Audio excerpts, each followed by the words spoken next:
Are we live? It's still rolling. Welcome back. All right. Welcome back. We think the audio is fixed, but we're going to find out in a minute because we're on a little bit of a delay. Mm-hmm. Roughly. My mic was working the whole time. Well, you could have ran the show. You chose not to. You chose not to take the mantle of the note cards. Team player. And run the show. Oh, I could have left. I could have had a solid nap. Would have been just fine. That's true. I don't get to nap like you do apparently on the weekends, so. That's fair. Yeah. I nap like every single day. You nap every single day? Yeah. How do you nap every day? Like after work. So after my workout. Yeah, no, okay, so in the morning you wake up and then you nap. No. In the morning I wake up, I read a little bit before I get ready for work, and then after work, when I walk out, I take like an hour nap, and then back to normal life. You have a little juice box after? Maybe a little applesauce? Yeah, you deserve it. You're like a child. All right. Who gets to nap that much? Sounds awesome. So we don't have time to have any more fun. So No time for fun. so Bill, the fun Business. police, wins this round. Yeah. But we got to cut right into it. So we did have some technical difficulties, just like me being able to speak right now. And we apologize. We literally did nothing to fix it. It just fixed itself. So that's how things work, apparently. Technology. Yeah. So welcome back. This is Labs Live. I'm Dan. Tobi. And don't forget to subscribe to the channel, bell icon, so you're notified when we do these things. And especially if the stream goes down and comes back up, you're going to want to know when it comes back up. That's important. Yeah. Right? After this, you'll be able to find the show on our YouTube channel. So, Gonna watch it again. tell a friend if they missed it to go watch it, right? Today's gonna be a good. Right? Sweet. So Yeah. today's guest, this is going to be awesome. Josh Diskin, Director of Business Hey, Josh. Development at Detroit Labs. He's going to be talking about the cannabis industry and specifically how technology is going to be the ultimate differentiator here. And we're going to jump into that actually really fast. So we're going to do a short news section, incredibly short. So keep it tight, Tobi. And that way we're not lingering because it's already 3:23. So Josh has roughly 3 minutes for his interview. So the first piece of news is Amazon. They announced 400 new devices. Lots. Yeah. How many total? I think maybe 14, 12 to 14. A new Echo. They announced like an Amazon smart oven, Alexa Ring called the Loop. They announced like a new wireless protocol called Sidewalk, which is like a replacement for Bluetooth to connect all your IoT devices. But all in all, they released so many products with the hope of just getting Alexa everywhere, out of your house to like when you're walking around. I got to be honest. I'm the first to admit I don't understand the strategy. It just seemed like you had a lot of engineers that were bored and they threw a lot of money at it and said, see what you can come up with. Their microwave last year that I thought was a joke sold incredibly on Amazon. So Selling's one thing, but productive is another. Did you buy one? that's fair. I did not buy one, but I'm not the typical. You're not a microwaver person? You can't when you're napping so much. So but I'd love if they can figure out how to get their guaranteed delivery times to be guaranteed delivery times.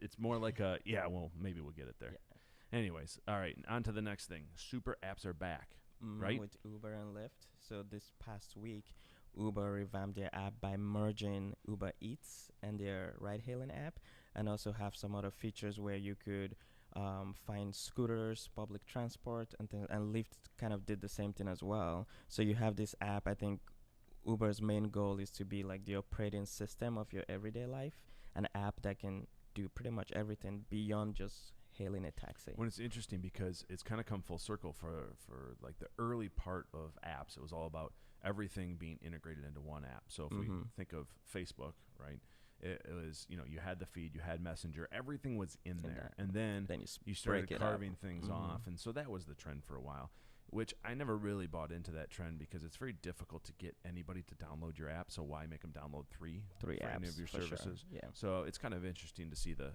super apps come back. Take those many apps and bring them back together. So like a 5-year cycle. Now we go again. But internationally, big super apps are pretty popular. I know in China they're huge. Awesome. So.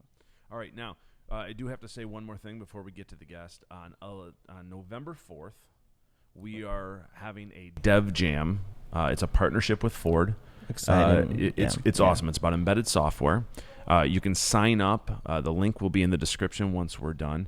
And Dev Jams are kind of cool because instead of a traditional interview type process. It's about bringing everyone under one roof, working together, and working on a specific project.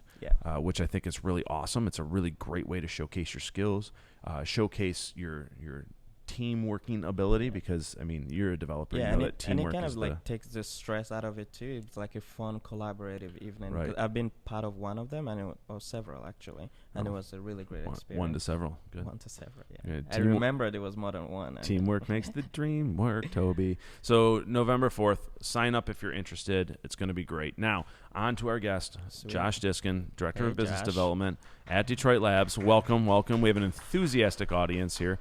I'm not going to tell you that it's the same audience always, but it's the same audience we always have. They're still appreciated. Yes, dedicated audience. Josh, welcome. Thanks so much for having me. All right. My pleasure. Let's jump into cannabis. Let's talk. So let's go back to the beginning. For the longest time, right, it's been illegal. Obviously, other states in the United States have started to legalize it, and they've got a lot of press for it. And Michigan just did, was it a year ago? Correct. Yep. In October of 2018, Michigan became the 10th state in the country to legalize the recreational use of marijuana. And first in the Midwest, right? First in the Midwest, correct. I think since Illinois has been the next in the Midwest to legalize. Oh, I didn't even know that. I guess I wasn't following where they were legalizing, but didn't know we had a stranglehold on the Midwest. We did. But it doesn't really matter since everything's inside the state. So Correct. Can you actually go buy today? Like, can you go into a store and buy from a recreational standpoint? So right now there are no recreational shops quite yet. So while the law to legalize marijuana started in October of 2018, there were some emergency administrative laws that were put into place earlier this past summer, which then it got the ball rolling in order to get licenses for recreational shops. So right now, the question of whether or not you're able to go out and purchase weed still depends on whether or not you have a medical card. Okay. So if you do, you're able to do that at a medically approved shop. The licenses for recreational are going to be submitted starting in November 1st, and the hope is that there will be recreational stores open before the end of this year. And we talked, it seemed like the Michigan state government seems to be pushing it along. Correct. So they're not causing as much friction as I think we thought they would. Is that accurate to say? You know what? So far, it's been great. You know, they've kept to their word since October of 2018 that they would get something in place by the end of 2019. Okay. And so far, it looks like that is going to be the case. You got 2 months left. They got 2 months left. There's some work to do, but there's a lot of work that's been going on in the background. It's a complicated, complex legal situation that they have to figure out to legalize this, and I think they're actually doing a pretty good job of getting the ball rolling. So can anyone now grow and sell? I mean, you mentioned licenses. Yes. Does that mean can Toby go get a license? Well, Toby, he could try to go get a license, but it's hyper competitive. So right now, whether or not you can grow or sell, all right, let's break it down a little bit. Sure. Everybody is allowed to grow for personal use, and that means you can grow. And you can do that today, right? You can do that today. Is there a limit on how much? Yep, absolutely. It's up to 12 plants that you can have, which is that's quite a bit. Yeah. You're also able, within your own household, to keep up to 10 ounces of flower. So that's the non-synthesized version of cannabis. After that, once you want to grow more, the state would deem that for selling purposes, and you need to get a license for that, a growing license, of which there are a license A, B, and C. And that'll dictate how many plants you're allowed to grow. Are the licenses unlimited from A, B, and C, or is it like a limited amount where somebody needs to go out and consolidate? Like if someone has enough money, the game is consolidation, and then they essentially own. There are not unlimited licenses out there. It seems constrained, and it is difficult to go out and acquire those licenses. It requires a ton of capital. A ton of legal fees in order to go out and submit, and also costs to actually go and submit it to the state to get a license without a guarantee to get one. Is it the same across states, or does Michigan pick the number? Yeah, Michigan, so each state has their own laws, and Michigan's laws are different than any other state where it's legal, so it's specific for Michigan. And, okay, so let me get this right. Everything's capped. Everything costs a ton of money. Yep. Is the game to do that to try to eliminate the black market, or do you think that just props the black market up more? Wow. I mean, we're probably going more into Yeah. an opinion area here. Sure. But I would say the rosy picture, the optimistic view into it is it's just the state trying to figure it out. And in the beginning, you're going to want to err on the side of caution. sure, That's crawl right. before you walk type Yeah, situation. Exactly. Okay. And I think because of that, the constraints are a little bit hardened up front. Makes sense. Now, 2 weeks, September 25th, so a couple weeks ago, I believe. Is it? Yep. You're going to correct me if I'm wrong here. Yeah. A brand new law was just passed. Yep. Around banking. Yep. Big law. Yep. Tell us, please. Sure. So it was a federal law. It was passed through the House, so it still needs to go through the Senate Okay. for it Okay. to actually be an effective You law. think the It's- Senate will block it, or do you think they'll push it through? I don't know. Is actually first let's go over Yeah, the law first. please. So, Sorry, so I was the first, jumping ahead a little bit. That's okay. So one of the tough parts about the cannabis industry is even if states legalize, there's still a bunch of federal laws in place that prohibit mostly around interstate commerce, meaning Okay. you can't pass through money and product across state lines. It's really confined to your own state. This law has opened up the ability for banking, essentially. You're able to, they're not going to prosecute banks or institutions for using the federal banking system or banks that operate within the federal system. So you'll be able to freely move money across states. Okay. And now also stores will accept credit cards and debit cards as I well. was just gonna ask that as well. Yeah, because I mean it's largely a cash business right now, which doesn't always make you feel good. I think just mainly because we're a generation that doesn't use a lot of cash. Yeah. There's also, being a cash-only business brings on a lot of security that you need to bring in. That's why you still have shops that have bulletproof glass. You have big, burly security guards that are standing up in front, which doesn't lead towards a great customer Brand. experience walking into those stores. So hopefully it's counterintuitive, but this federal banking law, which will ease it up, will hopefully create a better customer experience. When it's interesting, you and I have talked about this quite a bit, and what you notice when you go from state to state, products are different. So we're not used to that. We're used to going in and you can buy Budweiser anywhere. Mm-hmm. I mean, you shouldn't. It's gross, but you can buy it anywhere, right? But when it comes to any type of cannabis product, it's completely different state to state, and that's not something as a consumer you're used to.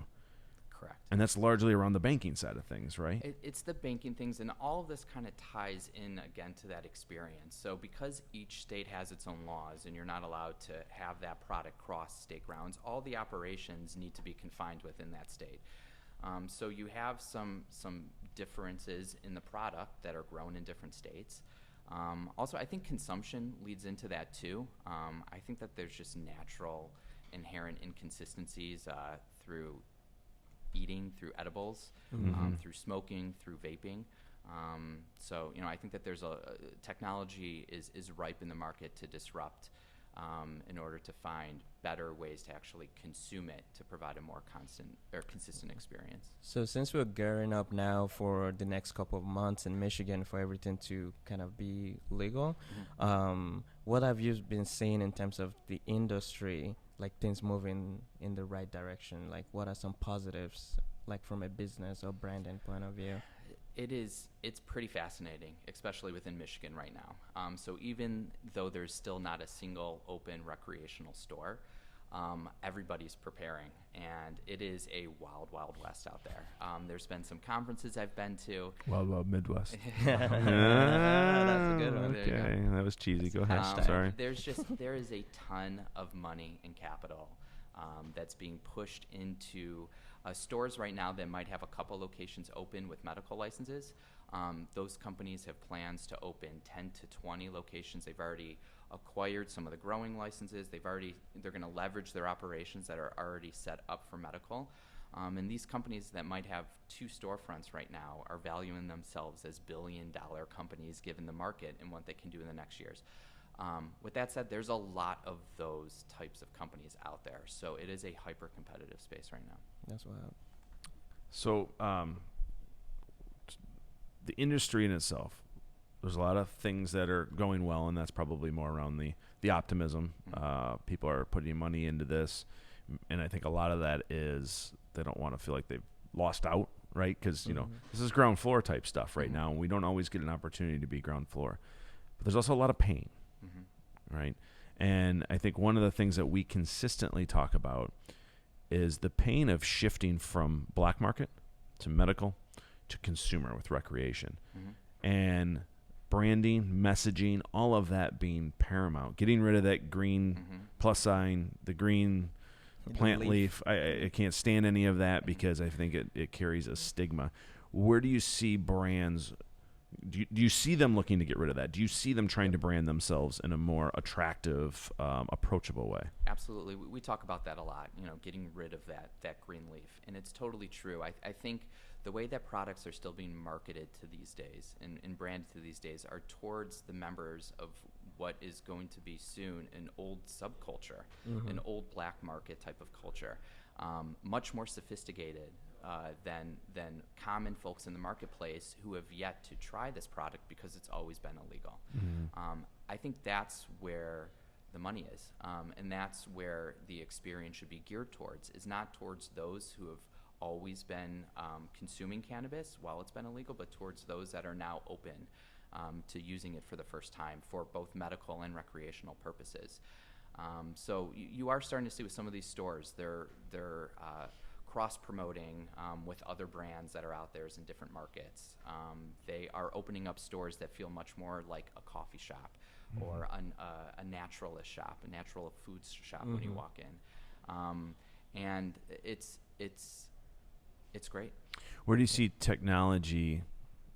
It's clearly going to be a differentiator here, primarily because the entire industry is in its infancy, right? Even when you go to Colorado, when you go to California, Nevada, there's still only a couple big dispensaries that are embracing technology, largely because it's capital intensive. But where do you see technology starting to move its way into here?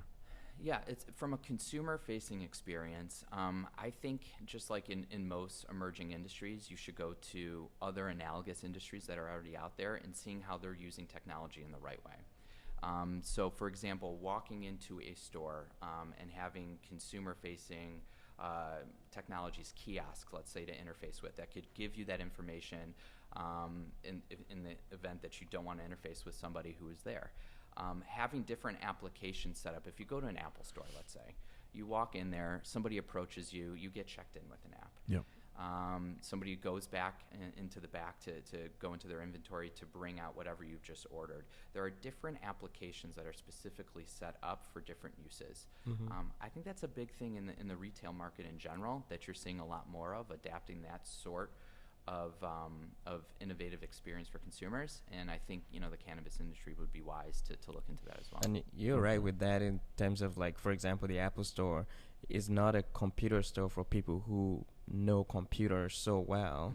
And when you mentioned earlier too that now these companies want to focus on the consumers that are not experts in this product, technology will be a way to kind of bridge that gap to make things make sense. So that's a great angle. A really great example, and this is not an advertisement for them. I got to make sure I say that. They are not paying us, but they could. MedMen is a really wonderful dispensary that is obviously a capital-heavy dispensary. And so when you go in there, you're greeted by somebody. You're checked in because, state laws, you have to check in. But they have an iPad with them, and so they can walk you through the different products. And I think one of the interesting things with cannabis and how it's different than alcohol, cannabis affects everyone differently. It has so many different applications, products, right? You have tinctures, you have edibles, you have leaf, you have vape. You have all of these different things, and they affect you differently. And then they're made up of different strains. Then they're made up of percentages of THC, of CBD, right? And making sure that the bud tender, that's what they're called. I don't know if you know that. First time hearing Yeah, it. bud tender. It's fantastic. And making sure that they're equipped with information with an iPad and helping you as a consumer, because it's confusing. Yeah, the market, just the product itself, there's thousands of different strains that are out there. So having a source of information for those, like you said, the bud tenders is a great example of that. It's interesting. I think right now, you mentioned capital. Those companies that are focusing on the consumer-facing technology and spending money on that have a lot of capital. I think a lot of the innovation that you're still seeing right now are focusing where most people are spending their money, which is on operations. It's on collecting the data. It's making sure that... Because it's not easy. It's a big investment just in that, because they have to track from seed to flower, right? Absolutely. And all that information is then kept, at least within the state of Michigan, on servers owned by the state of Michigan. So they're tracking everything. Wow. So rightfully so, the money's being spent there. But I think over time, in order to differentiate themselves, companies would be wise to spend a lot of that money on great digital experiences for their customers. Nice. So you talked about like a lot of in-store experience. So outside of being in-store, what are some other ways technology could be applied in this field? So I think that there's a lot of different areas. I think, probably the biggest, and, right now it's, there's still a lot of the legality that needs to surround itself around that, but delivery is a big area. Well, and you mentioned earlier that you can draw parallels of what's going on right now to other verticals in the past. So it seems like the cannabis industry would be wise to look at the food and restaurant industry and how they have evolved over time, right? For the longest time, it was about going and eating, dining in, then pickup, then delivery. And then you got to the point where you have this amazing technology boom around things like quick serve restaurants. And do you see that kind of being the model that some of these cannabis companies start to go down? Absolutely, and you're seeing it right now. And obviously the big question is around, well, how do you build that? And do you want to build your own experience, or do you want to leverage a third-party aggregator in that situation? That's a big question. Yeah, and so we talk about that a lot. I think, first of all, to go back to just delivery as a whole and as a strategy, I think it has a lot of value because I think you reach a different audience that may be uncomfortable going into the store. You reach a different audience that wants time to research the product a little bit, compare a little bit. And then just the ability to kind of, I don't know, bring it to you, which we love that from sandwiches to pizza. It's just super convenient. And so it seems like delivery is just, it's a perfect model for cannabis. Whether you go those aggregators or not. Now, I mean, you obviously have an opinion on a aggregating service versus owning the service. Sure. Obviously for most companies, it's great just to get out there, and a third-party aggregator might make sense for them. And when we mean that, we're talking about the Grubhubs of the world, correct. the DoorDashes, Uber Eats. Correct. At a certain point, it does make sense to build your own experience, and that's mostly around owning the experience, owning the data, and also owning the profits as well. When we talked to, sorry, Tobi, but we talked about this really interesting, well, it's not even really interesting, an experience I had in Oakland. I was staying at a wonderful hotel. Tobi happened to be with me. It's a great time. Yeah, we travel. It's wonderful. And anyway, so I went on one of the aggregators, delivery services type thing, and I went through the process, right? I wanted to kind of see what the whole delivery process was, because I'd only been to dispensaries in the past, right? So I go through it. Seems somewhat interesting. I have to take a picture of my license, a little weird, and then I get a phone call that says your driver, we'll call him Bill, is outside your hotel in a gray Toyota Camry.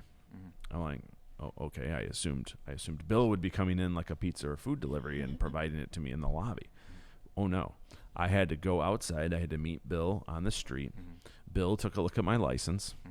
Then he grabbed the product and he put it in a bag that was not a fresh bag, right? It was kind of somewhat mangled. It was pre-mangled for me. It was lovely.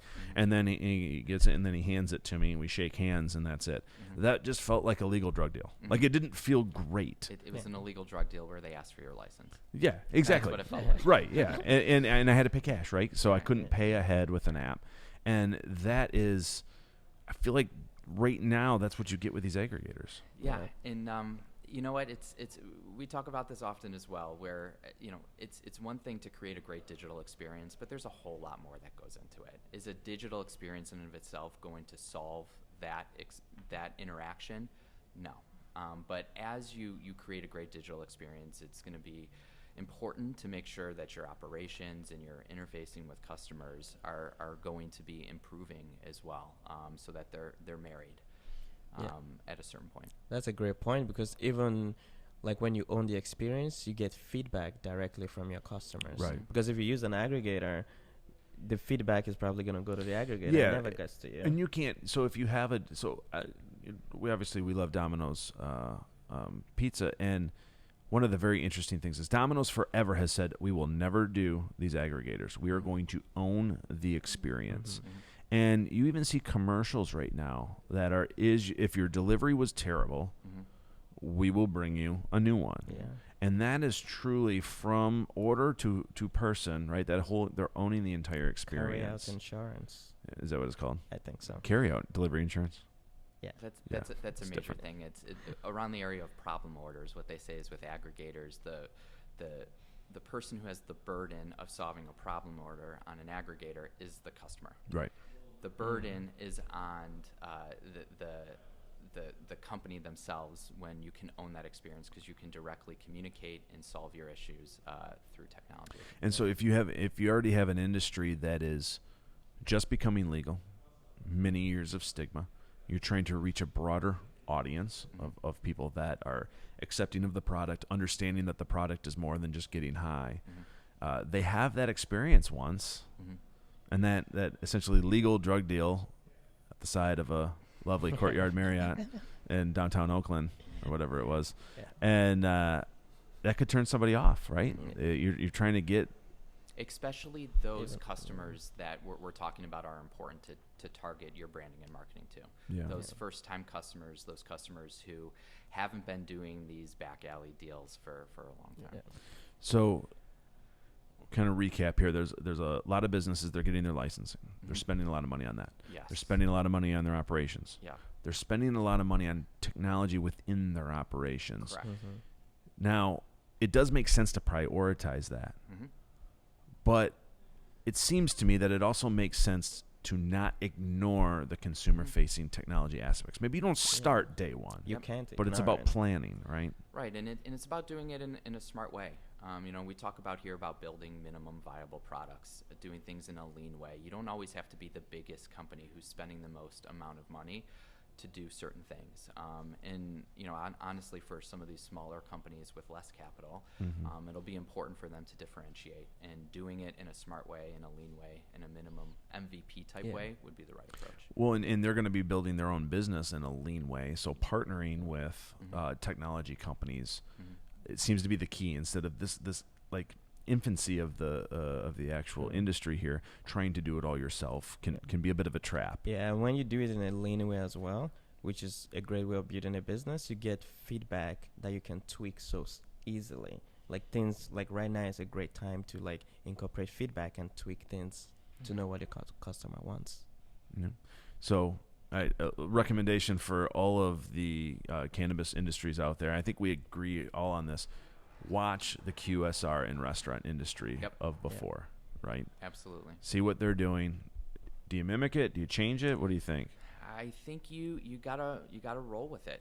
You gotta go out. I think you gotta at least go out and test it, and test different things, and not just leverage all the same platforms that everybody else is using. Great.